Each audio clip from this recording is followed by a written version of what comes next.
ಇಂದ ಸಂದೇಶ ಇಡೀ ವಿಶ್ವಕ್ಕೆ ನೀಡಿರೋದು. ಭಾರತ ಸೇನಾಪಡೆ ಏನಿದೆ ಬಹಳ ಪ್ರಬಲವಾಗಿದೆ. ನಮ್ಮ ಗಡಿಯ ರಕ್ಷಣೆ ಇರ್ಬೋದು, ಭಾರತದ ರಕ್ಷಣೆ ಇರ್ಬೋದು, ಮತ್ತು ಇಂಥ ಭಯೋತ್ಪಾದಕರು ಏನಾದರೂ ನಮ್ಮ ಮೇಲೆ ದಾಳಿ ಮಾಡಿದ್ರೆ ನಾವು ಒಂದು ಉತ್ತರವನ್ನು ಯಾವತ್ತೂ ಕೊಡ್ಲಿಕ್ಕೆ ಸಿದ್ಧ ಇದ್ದೀವಿ. ಮತ್ತೆ ನಾವು ಕೂಡ ಯಾವುದೇ ಕಾರಣಕ್ಕೂ ಬೇರೆ ಸೇನೆಗಳು ಇರ್ಬೋದು, ಬೇರೆ ಅಮಾಯಕರು ಇರ್ಬೋದು, ಇನ್ನೋಸೆಂಟ್ ಸಿವಿಲಿಯನ್ಸ್ ಇರ್ಬೋದು, ಅವ್ರ ಮೇಲೆ ದಾಳಿ ಮಾಡೋದು, ಬರೀ ಭಯೋತ್ಪಾದಕರ ಮೇಲೆ ನಾವು ದಾಳಿ ಮಾಡುವಂಥದ್ದು ನಮ್ಮ ಗುರಿ. ನೀವು ಉದ್ವಿಗ್ನತೆಯನ್ನು ಹೆಚ್ಚಿಸುವ ಕಾರಣಕ್ಕಾಗಿ ನಾವು ಅದಕ್ಕೆ ಸೂಕ್ತ ಉತ್ತರವನ್ನು ಕೊಡ್ತೀವಿ. ಈ ಸಂದರ್ಭದಲ್ಲಿ ನಾವು ಸಮರ್ಥ ಯೋಜನೆ ದಾಳಿಗಾಗಿ ನಾವು ಸೇನೆ ಪ್ರಧಾನಿಯವರಿಗೆ ಅಭಿನಂದನೆಗಳು, ಧನ್ಯವಾದಗಳನ್ನು ತಿಳಿಸುತ್ತೇವೆ. ಪಾಕಿಸ್ತಾನ ನಿಮ್ಮೆಲ್ಲರಿಗೂ ಗೊತ್ತಿದೆ, ಅವರು ಅವರ ರಿಸರ್ವ್ ಅಲ್ಲಿ ಇರದೆ ದುಡ್ಡು, ಅದರಲ್ಲಿ ಸುಮಾರು 16 ಬಿಲಿಯನ್ ಇದೆ. ಅದು 7 ಅಥವಾ 8 ಬಿಲಿಯನ್ ಸೌದಿ ಜಾಯಿಂಟ್ ಫಂಡ್, ಅದೇನು ಮುಟ್ಟಕ್ಕೆ ಆಗಲ್ಲ. ಬಾಕಿ ಇರೋದು ಏನು ಅವ್ರು ಬಳಸುವಂಥದ್ದು ಒಂದು 7-8 ಬಿಲಿಯನ್ ಇರೋದು, ಅದು ಭಾರತ ದಿನನಿತ್ಯ ಅದನ್ನೇ ಉತ್ಪಾದಿಸುತ್ತದೆ. ನಮ್ಮ GDP ವೀಕ್ಲಿ ಟರ್ನ್ ಓವರ್ ಒಂದು ಒಳ್ಳೆ ಕಾರ್ಪೊರೇಟ್ ಅಲ್ಲೇ ಅದು ಕ್ವಾರ್ಟರ್ಲಿ ಟರ್ನ್ ಓವರ್ ಆಗುತ್ತೆ ಭಾರತದ ಒಳ್ಳೆ ಒಂದು ಕಾರ್ಪೊರೇಟ್ ಅಲ್ಲಿ. ಸೊ ಇಂಥ ಒಂದು ವೀಕ್ಷಕರ ಒಂದು ದೇಶದಲ್ಲಿ ನಾವೇನೋ ಅವರ ಸಲಹೆ ಅಥವಾ ಅವರು ಕೊಡ್ತಾ ಇರ್ತಕ್ಕಂಥ ಸಂದೇಶ ಕೇಳೋ ಅವಶ್ಯಕತೆ ಇಲ್ವಾ?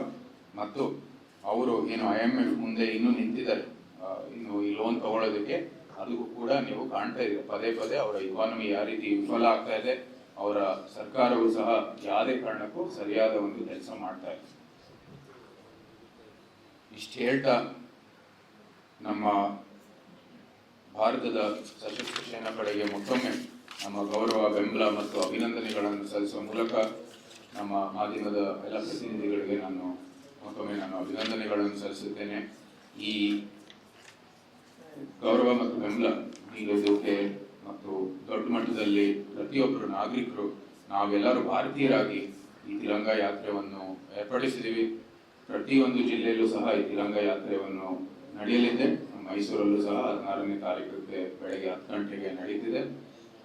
ಇದು ಭಾರತೀಯ ಜನತಾ ಪಾರ್ಟಿ ವತಿಯಿಂದ ನಡೀತಾ ಇಲ್ಲ. ನಾವೆಲ್ಲರೂ ಭಾರತೀಯರಾಗಿ ಪಕ್ಷಾತೀತವಾಗಿ, ಜಾತ್ಯತೀತವಾಗಿ, ಧರ್ಮಾತೀತವಾಗಿ ಈ ಕಾರ್ಯಕ್ರಮದಲ್ಲಿ ಭಾಗವಹಿಸ್ತಾ ಇದ್ದೀವಿ.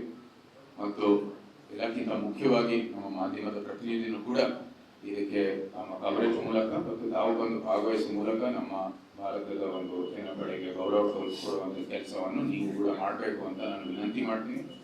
ಸಂಘ ಸಂಸ್ಥೆಗಳು ಎಲ್ಲರೂ ಕೂಡ ಭಾಗವಹಿಸುವಂಥದ್ದು ನಾವು ಅವ್ರಿಗೆ ಆಹ್ವಾನವನ್ನು ನೀಡ್ತೀವಿ.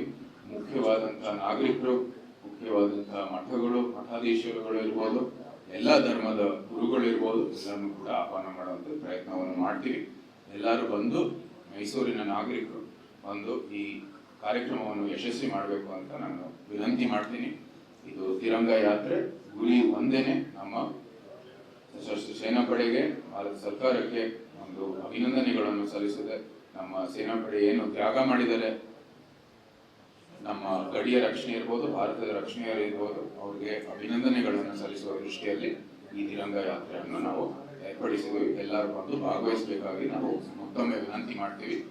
ಕಾರ್ಯಕ್ರಮ ಯಶಸ್ವಿ ಆಗೋದಕ್ಕೆ ಮತ್ತೊಮ್ಮೆ ನಾನು ನಮ್ಮ ಮಾಧ್ಯಮದ ಪ್ರತಿನಿಧಿಗಳಿಗೂ ಕೂಡ ನಿಮ್ಮ ಸೇವೆಯನ್ನು ಹೇಳಿ ಅದು ಮುಂದೆ ಹೇಳ್ತಾರೆ ಅಧ್ಯಕ್ಷರು, ಅದೆಲ್ಲ ಮಾಹಿತಿ